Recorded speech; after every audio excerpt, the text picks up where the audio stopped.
Bridge is your personal jeweler, your on-call treasure hunter, and fearless fashion explorer. 20 years ago, we introduced the most beautiful diamond we have ever offered. The signature Forevermark diamond, found exclusively at Bridge, is beautiful, rare, and responsibly sourced. Each diamond is hand-selected and graded beyond the normal 4 Cs. Less than 1% of the world's diamonds qualify to become a signature Forevermark diamond. Click the banner to explore our signature Forevermark diamond collection. Bridge. Rock and roll doggy. Sort of a musical journey, really. You know, that's good. No, it's a musical journey.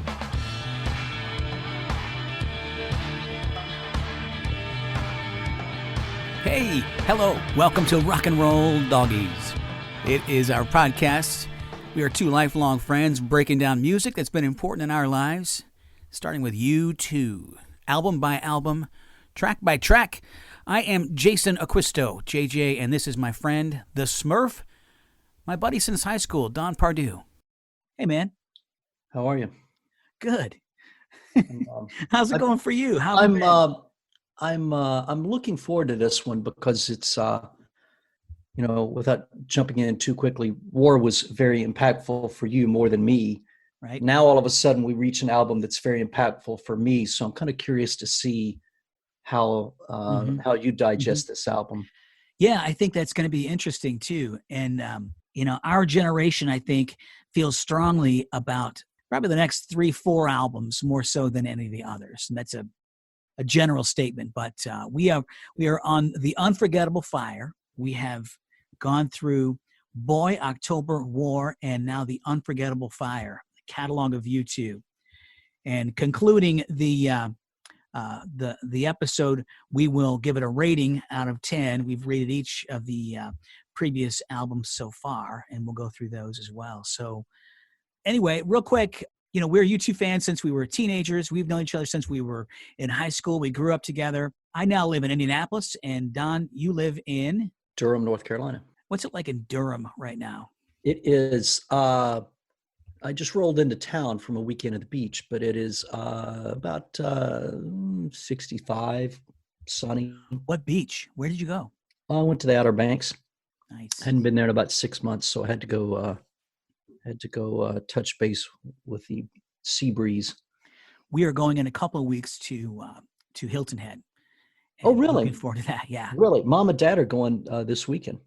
Yeah, that's funny. Hilton Head's a cool place. I like Hilton Head. Yeah, it's very cool, and so we're looking forward to that. A little family vacation. There's nothing like the ocean breeze to clear your Definitely. mind. So 1984 is the year. And they were on top of the world. I mean, I loved War. It was a breakthrough for the band. U2 was poised to become whatever you thought. Rock stars, super rock stars, superstars. A lot of expectation about this new album. I've done a lot of preparing about what I was thinking at that time, and I was 18 years old, and you were 16, I guess. You were still in high school. I was a freshman in college. So when this came out, it was surprising. Don't you think? What was your first reaction when this album came out? This was the first album that I bought from U2 on the day of its release, because I came into U2 after War had been released and right when Under a Blood Red Sky was released. Right. I was stoked about it. I still remember it. I still remember the cassette. I wore the cassette out so much. I played the cassette so much, there was no ink on the cassette. So It was just a white blank cassette. Nice. It was abstract, but as a 16-year-old, particularly, and I'll probably reference this again, but a month after this album was released, we packed up and left Owensboro in the middle of my junior year, and I was thrust into a new city, a new state, a new social network, or lack thereof. Yeah. So there was a lot of abstraction going on in my own mind. Yeah. And this album just plays right into that. Big change in your life. Yeah. When you put it on, and I thought about this in answer to your question, right off the bat, this is not War, this is not October, and this is not Boy, and this is something different. But it was different in that it was good enough that it didn't take me long to latch onto it. It didn't grow on me. It was there from the get-go. Do you think you were going to like it no matter what it sounded like? Because the band you had already embraced, identified with so strongly? Oh, that's a difficult question. I think to some degree, unless it was an utter bomb, Yeah. I think I would have said, yeah, I like this. And there are some people that are not fans of this album, and I understand it. Mm-hmm. I think artistically, it was a beautiful departure. Mm-hmm. And For it sure. served as a nice transition Mm-hmm. from the punk sounds to the Joshua Tree. It is a nice bridge gap between those two periods of the band's career. Yeah, I think as far as the quality of it, what it is, actually, it's more important than it is good. And I think it's good. Yes. Okay. And Yes. I'm not saying it's not Good good, point. but I think it's more significant because of the growth of the band and the transition period there. But I'll be honest, I was going to like it, love it probably, unless, like you said, it was something completely off the rails. And it's hit me in different ways at different stages of my life. I talk to guys my age who it's their album. They're number one for U2 no matter what. It's always been their favorite. And to me, I've gone through phases of it. Now, preparing for this episode, I got into some things that I didn't love before, and now I love. And other things that hit me in a more meaningful way back then, I still get it, but you know what I mean? It's the ebb and flow according to where you are in your life. This is an artistic album. This is where Bono goes from being a songwriter to a poet. So if you're not really on board with that, you're not going to be fully on board with the album. Out goes Steve Lillywhite, in comes Eno and Lanois, and that changes the sound completely. I love Lanois. I love Eno. Mm-hmm.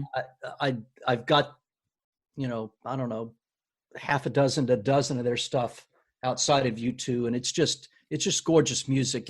And having listened to that later on, I come back to this album and I appreciate it more for what they brought to this project. For sure.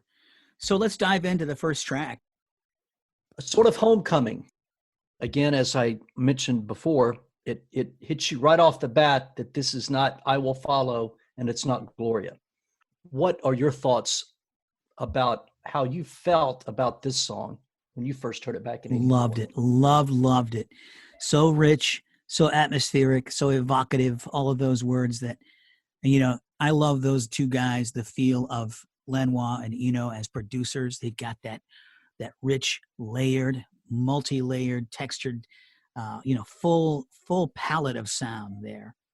I love the way Bono's voice is different. He's taking different chances or different choices, maybe is the word. And he's no longer singing the anthem, the rock anthem. He's pushing his voice in different directions and vocal experimentation, maybe. I love the percussion. I love the way it builds from the beginning. It tells this story, but yet it keeps it vague enough to where it could be any story. And I made it my story, as I'm sure you did, in this kind of melancholy time that you were in a new place, feeling alone or feeling, just a new phase of your life. I felt this song from the beginning. I thought this is weird and different, but I mean, it touched me really. It wasn't so abstract that it was unrelatable. As a 16, I'm saying that as how I would have said that when I was 16. Yeah. In other words, as a 16-year-old, it's not so abstract that I couldn't relate to it.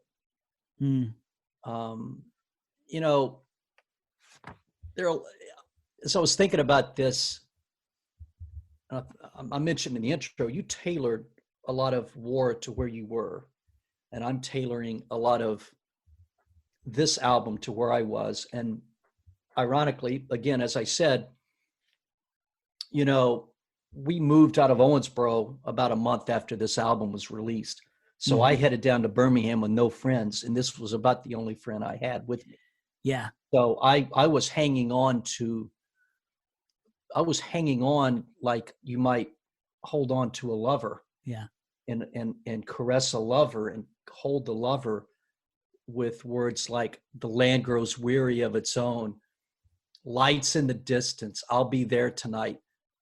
Those so you words caressed this cassette so hard that it wore the writing off. Yeah. And as I think back on it, the album, I guess I didn't think about this at the time, but this album kind of serves as a bridge, kind of the one thing I could hold on to something from from my life before that I have now. And not only that, but the subject matter is extremely relevant to that moment. It is. It's leaving. It's this vague imagery of leaving a place, but feeling like you're still connected to your home, and talking about the land and the faces, and just It's time to go. it's Yeah. time to go. All those things, and the changing of the seasons of life. All of that was relevant to me too, because I went to I had just left for college, so I was a college freshman, and I didn't know anybody before I went off to college at that place. So I can relate. It was Right. it was a very important piece of my life there too. So a sort of homecoming in terms of the music and the lyrics.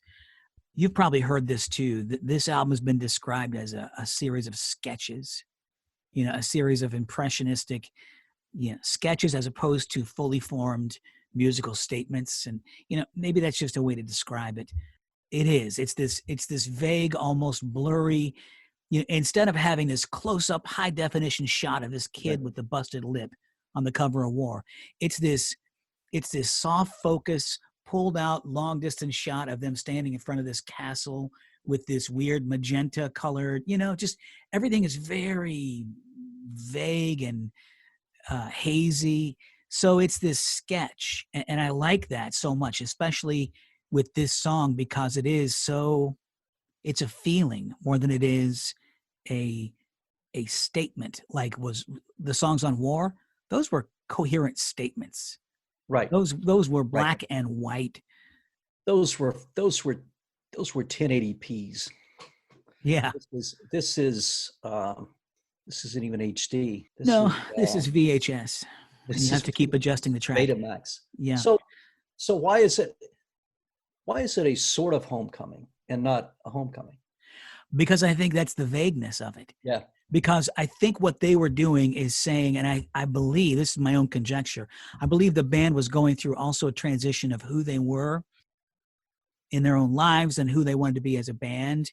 And I think that they realized that they had put out this big black and white anthem-filled statement, and maybe they realized that life is not that simple and that easy to explain in black and white. Some of the things about their own worldview or politics or faith or relationships might have been questioned and might have made them feel a little bit more gray about the world in general. And so a sort of homecoming, kind of that's a sketch. That's a feeling. That's a vibe. That's a hazy kind of, I'm not quite sure about that, because how old are they now? Mid upper 20s. That's a time in your life when you start to question, well, this is what I've always thought. Maybe something's different now. So what do you think? Well, I want to step back and address this album at a little bit more of a macro level for a second, and kind of a step back from the song for a minute. But this album, to touch on what you were just speaking about, they come out of War and they do a 180. They come out of Unforgettable Fire and they do a 180. They come out of Unforgettable Fire and do a 180 in the Joshua Tree, which is, then they go into Octung Baby, which is a complete departure from anything they've ever done. This is a band starting in 84. I don't want to jump too far ahead, but this is the genesis of a band that went for about 10 years with every album was a massive redefinition of who they were as a band. And I don't know, I've said before, I don't know how many bands are out there who put out material as good as this band did from, say, 74 to, I don't know, 91 or 93. Right. And a band that spit out material that was as diverse as they have, as this was from 84 to 93. Yeah, agree. And this was the first of that series of reinvention albums, because the first three can kind of be categorized as, very similar in style, I think. Uh, I'm going to go back to my question to you about why this is a sort of homecoming. I believe they probably took this from a former concentration camp survivor who was a poet, and Bono was, I think, was doing a lot of reading during this time. In this book, he wrote, "Poetry is a sort of homecoming." Oh, wow. So That's where he got that. yeah. Well, maybe Maybe. it's like good art. You can't just say this is exactly what they meant. It's like a cube. It has so many sides to it. That's just one side of the cube. And I think you're absolutely right. It's a sort of homecoming that fits into the whole motif of the album being this ambiguous, blurred painting. But they also have always kind of been cheeky about song titles, like making those long song titles with the parentheses and just different, it almost is kind of like a little wink that it's like, this is a sort of homecoming. I mean, I think they started to get a little bit coy with it. Maybe not, but I like that one better, that it came from someone who wrote this as a piece of poetry. Here's something I found too. It's an article that puts into better words what I had tried to express a moment ago. It said, Eno and Lanois didn't reinvent the group's sound so much as they made it richer and more complex. U2 had always been earnest and strident, willing to spout off on huge issues like God, death, and war. But now it added artsy to its list of descriptors. The boys began working with synthesizers and strings, and Bono allowed himself to become an even more opaque lyricist. That might put it better. What I was trying to get at is that, they're working with different sound engineers, sound designers here, producers. And I think there's a natural outgrowth of who they were, and that they had made. I mean, looking back, did we really want another war? We thought maybe we did. We didn't know. Looking back, it's always better. And I'm so glad this was the album we got. And I don't know if I'd purchased this album when I turned 25, if I would be lauding this in the same with the same praise that I am now. But it all filters through our own experience. Every U2 album and song has a different meaning attached to me because of where I was in my life when I heard it. So a sort of homecoming, that two night where he sings it, that to me is just the delicate way he sings. That is one of those times where it's that kind of a new kind of singing. He did a lot more talk singing in the past, and a lot less pushing himself with that huge range that he has. And I think he started to do a lot more of that on this album. And it works better sometimes than others. But that little two-night, that little bridge there, that little connector, I love that. There are so many moments in this song. And a friend of mine asked me, are we going to talk about Wide Awake in America? So, well, it's not really what we're doing, but I will mention that version of A Sort of Homecoming is so brilliant. I love it. And I think about that maybe even, sooner than I think of the studio version. This, again, I can't say enough about this album. I don't want to sound like a cheeky fan. Mm-hmm. I do think, kind of follow up on what you said about his vocals, I thought this when I was 16 years old. At that point, I said his vocals are so much better than they had been on anything prior to that. Yeah. And now I think vocally this is his best album of their entire catalog. I can't argue with that. He definitely was putting himself out there. Did you know? I didn't know until recently that Peter Gabriel sang backup on this track. And maybe it's only on a remix, because I've read this on a Daniel Lanois remix. Vocals by Peter Gabriel. So I'll have to check into that. I think I remember him being on this album now that you mention it. And also, the same liner notes had backing vocals on the next track, which is Pride, Chrissie Hynde. And she was listed as Mrs. Christine Kerr. And she was married to Jim Kerr at the time. So track 2, Pride in the Name of Love. So exciting to hear this on the radio. I heard this on a top 40 station, and it was to me like 10 Christmases together. I thought, my band, my little pet band that nobody else knew about, and it was my little thing. They're making it. Now the world knows about them and all this stuff. You remember that feeling? Oh yeah. Oh yes. I remember hearing Casey Kasem intro, "Pride in the Name of Love." If there's, I don't want to digress, but if anybody's ever so inclined, they can do a web search for Casey Kasem introing U2, and there's some interesting outtakes. Four lads from Dublin, Ireland. Did he make a long distance dedication to that? No, I think he said. I think he said they were from England, and then he caught himself, or somebody caught him, and then Casey goes on this off the air ranting and raving and cussing about who is this band? We never heard of them and all that stuff. But nice. Okay. I digress. Pride in the Name of Love. It almost fits with the War album sound. Sometimes I think it doesn't belong on this album in a lot of ways, because it's this huge, straightforward guitar drums anthem song.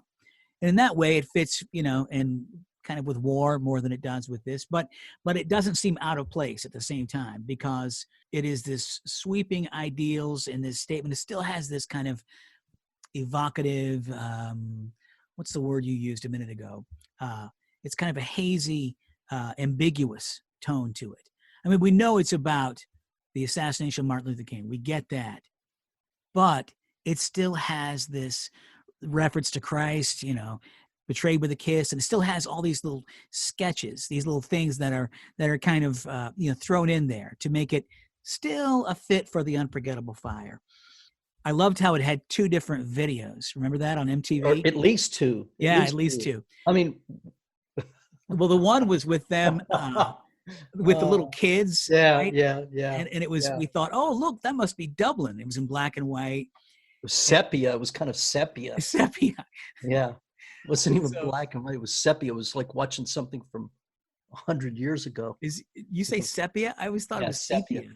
Is it sepia? I think it's sepia. I think I have an uncle just sepia. So either sepia or sepia or somebody can correct us sepia. on that. The one where it had him jump off the stage. That was the one with the kids where in slow motion, and he jumps and takes this little jump off the stage. That's the one where he threw the mic and you would. Yeah. That's the one where you would take Hot Shot and my cat. Yes. You would go, watch this, and you'd jump off something. Okay. No cat was harmed. No, right. Always landed on her feet. Well, that's a first reference to Hot Shot my cat in a long time. I that's never escaped my mind. So that happened. I remember my mom and U2's Pride was on. I'm like, look, Mom, look. And he jumped off the stage and then he threw his mic and then he's doing this little dance around. And she looked at me, she said, I don't like the way he moves.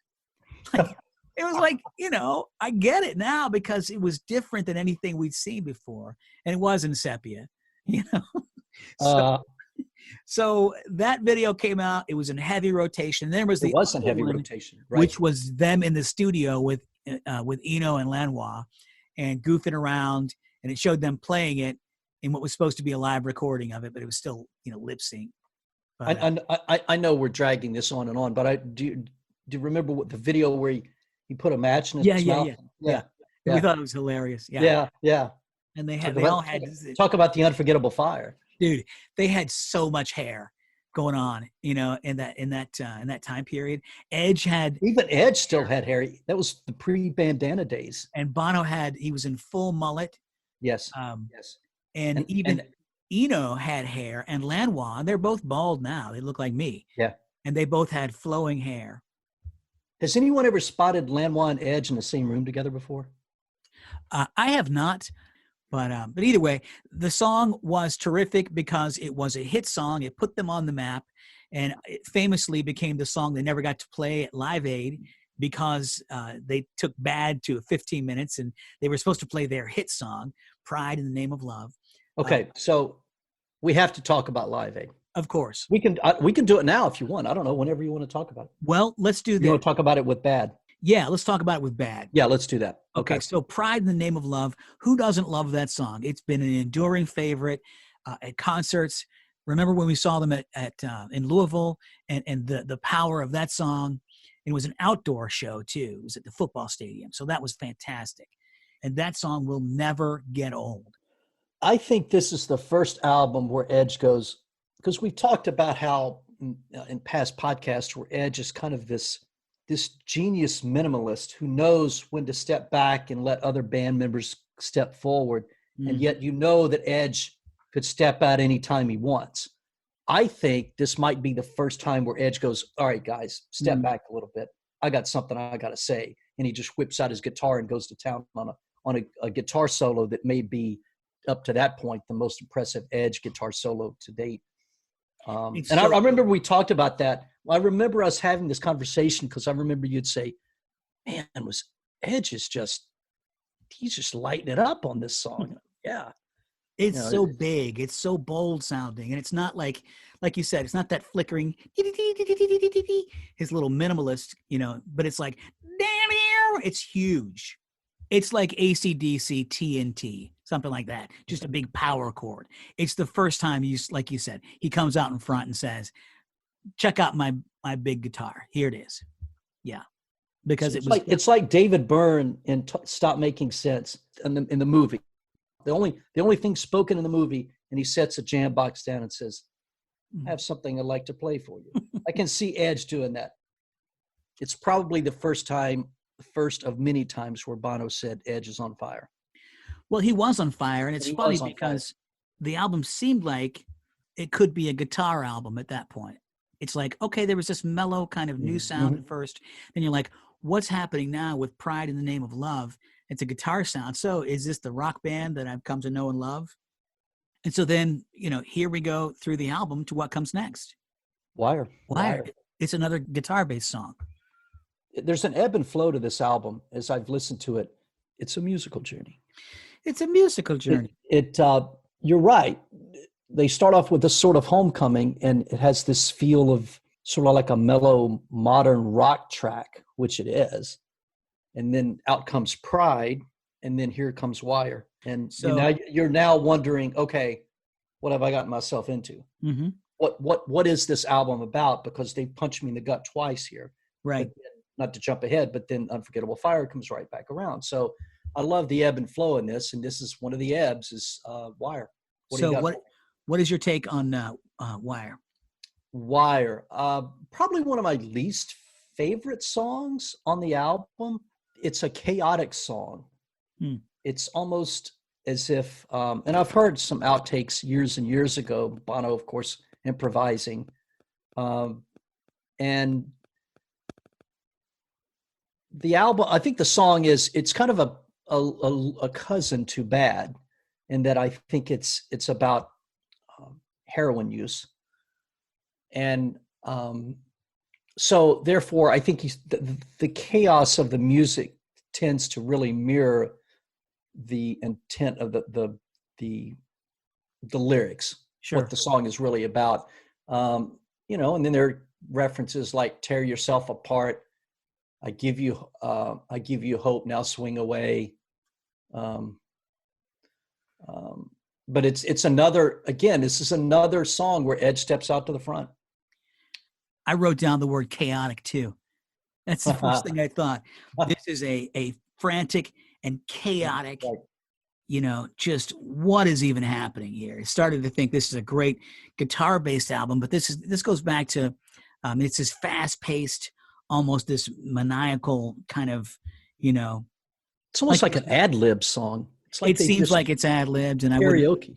I wouldn't be surprised to learn that part or all of it was ad-libbed, and it certainly sounds that way. It has that frantic, in the moment feeling.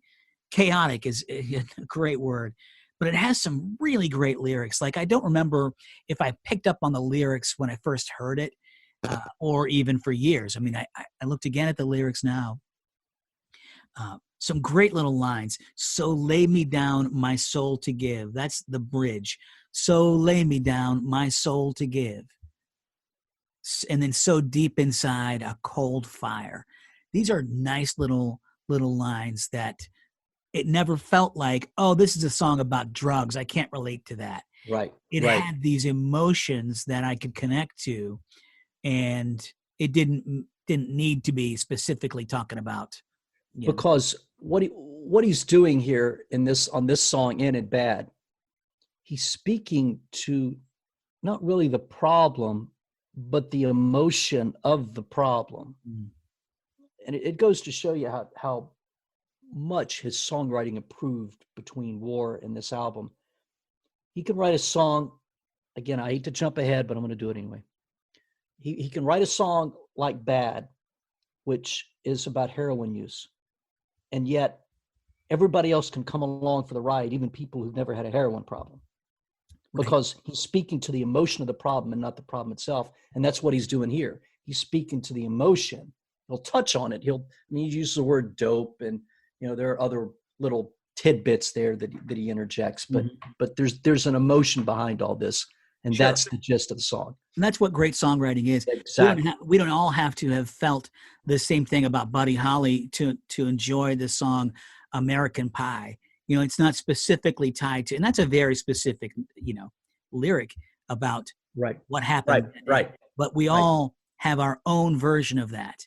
We don't have to have been a 70s rock star to feel something from Hotel California. Good songwriting transcends. He's doing that here in a more prolific way than he's done in the past. Again, his songwriting here is just a marked improvement over where he was. And this album was cut in 84. They cut War in 83. Look at how much his songwriting changed in a year. For sure. It's a huge step forward.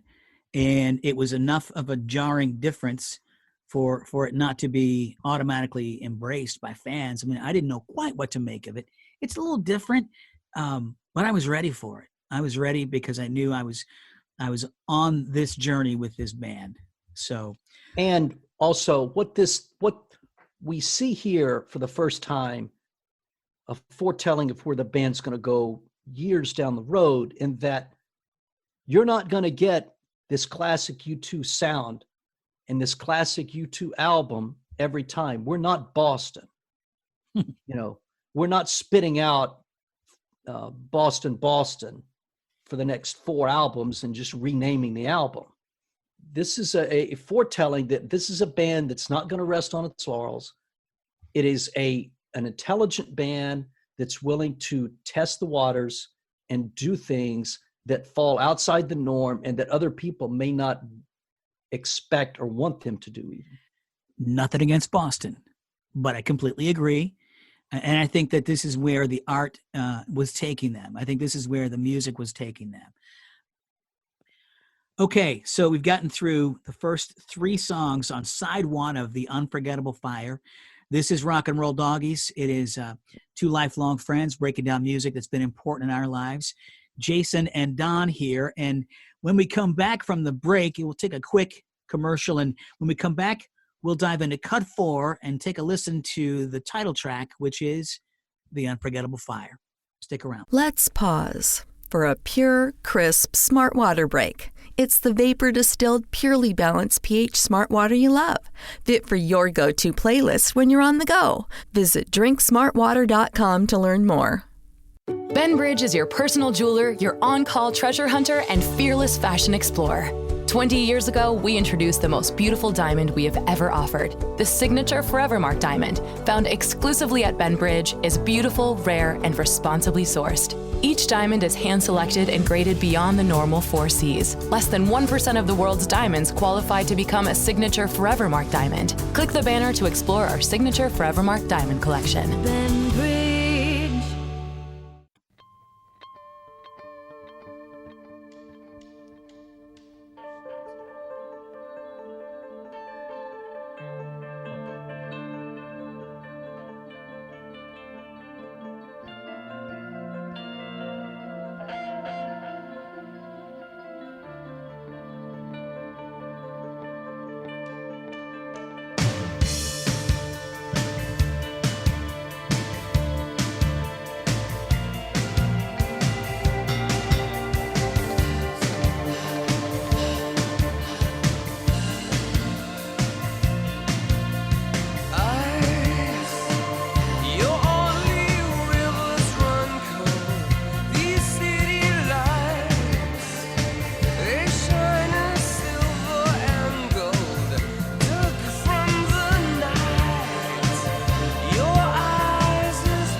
welcome back. It is Rock and Roll Doggies.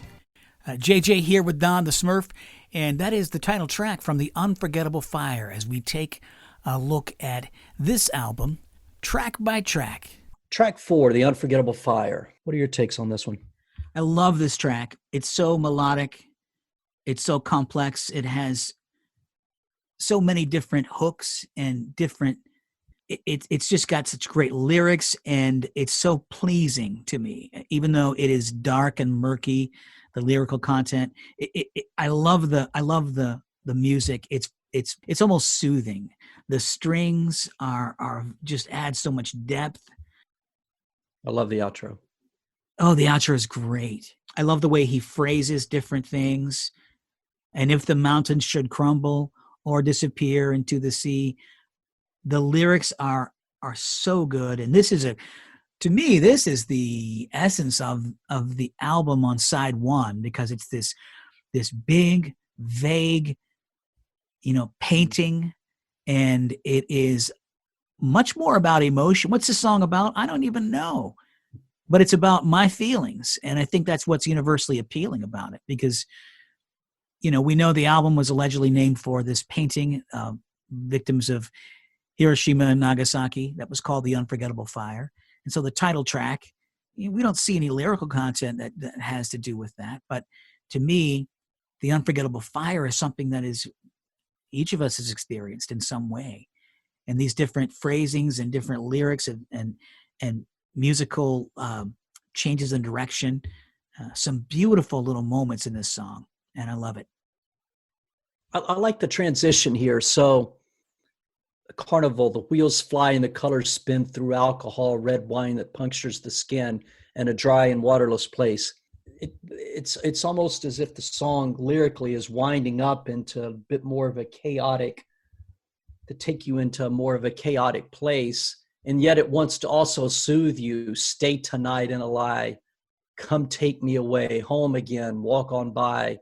Stay this time. So I like that there's also a bit of an ebb and flow in this song too. I actually fully agree with what you just said. That this song is kind of encapsulates. If you had to pick one song that really encapsulates what the album is about, I mean, it's a title track, so in some sense, I guess it should do that. But musically and lyrically, I agree that this song really tends to capture what the album is about. I just love all the lyrics, the ones you just read. I'm looking at them on the page now. Walk on by, walk on through, so sad to besiege your love.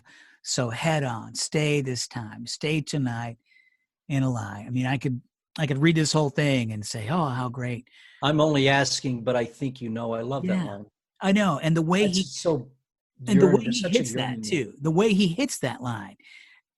So that is one of my favorite tracks on the album. Absolutely love it. It is it's kind of this melancholic theatrical piece. Very theatrical. There's anytime you introduce a lot of strings, it's almost like you're subconsciously introducing a theatrical element into the narrative. Yeah, it's very lush and very yes. And I think I should go back and watch the video, but I think the video kind of captures that. They capture the mood of the song really well. There's this, guys are walking in slow motion, and it's the mid '80s, so it's nothing fancy, but there's well, it's slow motion. That's enough for the '80s. Yeah, right. And of course, it's in sepia. It's not in sepia. Was that the movie with you dream inside a dream? Okay. No, but the video is cool because it is. It's about an attitude. It's about a vibe. Like you said, it's about this feeling, and it's about this kind of the painting, It is. And also, as I alluded to earlier, you kind of ease into this album with the sort of homecoming, and then boom, boom, you get punched with Pride, and you get punched with Wire, and then Unforgettable Fire it's not down, but it's taking you down. Yeah, right. I also love the little breakdown with the da-da, boom, da-da. Yes, boom. yes. That's heavy doing, orchestra. Right? Yeah, that's heavy orchestra. Yeah. Yeah. And I know that Larry felt like he wasn't a classically trained drummer, and that a lot of this album was helpful to him from Daniel Lanois, who's an excellent percussionist. He has a great ear for that too, and that it helped Larry to dig deeper into his skill set, if you will. But I love this album, or this track, The Unforgettable Fire, and the drums on it, especially that one part, because I feel it's just so beefy. It's just so da-da, boom. And when you see it played live, it's really cool to watch him on the floor tom, you know. And when you, even the beginning of the song, that's what he does. That's where the song comes out of the closet, so to speak. Yeah. That's when it just punches through the wall, is boom. Because you kind of get that, you get the drumstick, and then you get a little tapping, and then all of a sudden, boom, Larry arrives with a percussion. Exactly. So you've got all these. You got track 1, 2, 3, 4, super strong. That's a great album side right there. And then what happens next? We get Promenade. I feel like Promenade is, you don't dislike it. I don't love it. I feel like it is a great example of what this album is. Kind of a meandering, almost an outtake, almost we were just fooling around in the studio and I was just doing some free word association. You know, it's almost not a whole song. You know, it's definitely short, and I definitely feel like it's not fully realized, which is the whole album. I get that. This is very hazy and vague kind of. It's like he's singing in tongues. It is singing in tongues. I like it. I don't have to have it. So where are you on Promenade? I think it's I'm going to use this term. I don't mean in the most literal sense. It's almost like it's a necessary evil. It's almost as if this song is necessary piece for the continuum of the album, so that there's this, again, there's this ebb and flow, and you've been punched in the gut with Pride and Wire. You're coming down a little bit with Unforgettable Fire, and Promenade now takes you down even lower to this melodic, hazy, a state of tremendous relaxation. And it's maybe a mood that's difficult to capture by a rock band. Eno has done that incredibly well on some of his solo stuff. And, obviously, Eno's stuff comes through on this album, but I like it. I don't know that I have a lot to offer on it. It's if it's there, I like it. I listened to it, and it didn't take me anywhere far off, but I needed it to continue for the continuum of the album. Yeah, no, I don't disagree with that. And there are a couple of moments where I like the feeling it gives me with the and I like a firework explode. The phrasing on that and the way he used his voice on that. Yes, Roman explode candle. Explodes on explode. Yeah. Roman candle lightning lights up the sky. So I think it's nice. And the more I think about it, I can talk myself into actually liking it. And again, it's not, I just always thought this is not on the level with the 4 songs I just heard. This is almost a catch your breath kind of thing. It's like a B+ side. Not So quite I a mean, B side, but it's pretty cool, Yeah. no problem. Did you ever hear this? The song Promenade, Daniel Lanois had Bono sing quietly. He urged him to get into a whisper, and then he turned up his own headphones, Bono's own headphones, to where in Bono's ears, he was loud, but he was very softly singing into the microphone, and he wanted to draw out the quote-unquote finer points of his voice. And that's the result that we get on Promenade. So I was unaware of that. isn't that fascinating? Because What a great productionist. I know. And even without digital technology, they were doing this all on tape. Goodness sake, on tape. And this is, it's funny because Peter Gabriel shows up on this album, and then, which is produced mainly by Eno, but both by Lanois and Eno. But then the next year, Lanois produces So. To me, one of my favorite eras of music is all the things that happened in the late 80s. A lot of them were done by Lanois. Of course, I mean, to show you what type of geek he is, of course, he recorded the Microsoft bum, bum, bum, bum.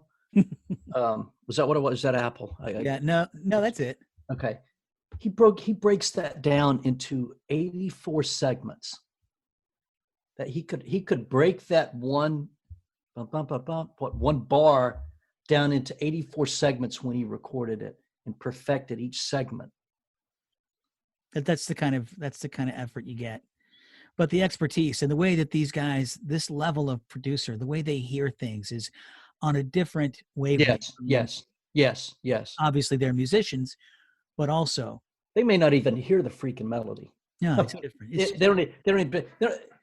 don't even pay attention to it unless they set their mind to it. They're listening to other things. And if you ever listen to an interview with them, I watched the making of the So album, talking to Lanois, and it's like he's just thinking in a different category. He's so sound oriented. Yes, and that's a difference. Eno and Lanois were as much about sound as they were about music. Sure. Oh, absolutely. It's about creating texture with sound, and then the music kind of falls into place. Well, it's a musical journey. Which brings us to the end of side one, Coca-Cola Football Radio. That's Promenade, the last track on the Unforgettable Fire, side one. It's Rock and Roll Doggies, and we'll come back and do side two of the Unforgettable Fire on the next episode. Yes, thank you all for logging on and listening to our thoughts on one of the most influential bands of the modern era. Please be sure to follow us at Rock and Roll Doggies on Instagram and on Twitter at Roll Doggies for details about our next podcast and other tidbits as we take a chronological journey through the discography of U2. Until we meet again, good night, everybody. No, it's a musical journey.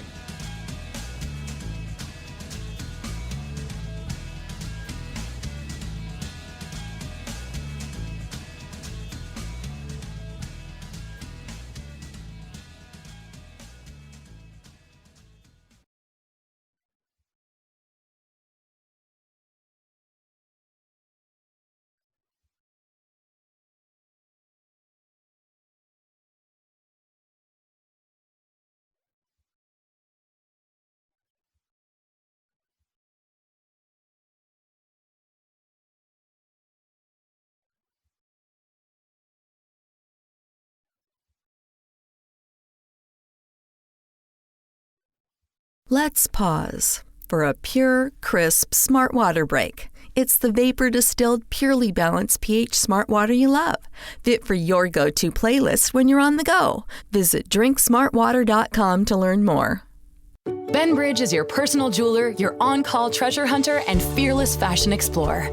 20 years ago, we introduced the most beautiful diamond we have ever offered. The signature Forevermark diamond, found exclusively at Benbridge, is beautiful, rare, and responsibly sourced. Each diamond is hand-selected and graded beyond the normal 4 Cs. Less than 1% of the world's diamonds qualify to become a signature Forevermark diamond. Click the banner to explore our signature Forevermark diamond collection. Benbridge. Looking for ways to save on your energy bills? AES Indiana has you covered. From smart thermostats to home energy assessments, we offer simple solutions to keep your home comfortable and your costs down. AES can help you save money and energy with kits, tips, rebates, and more.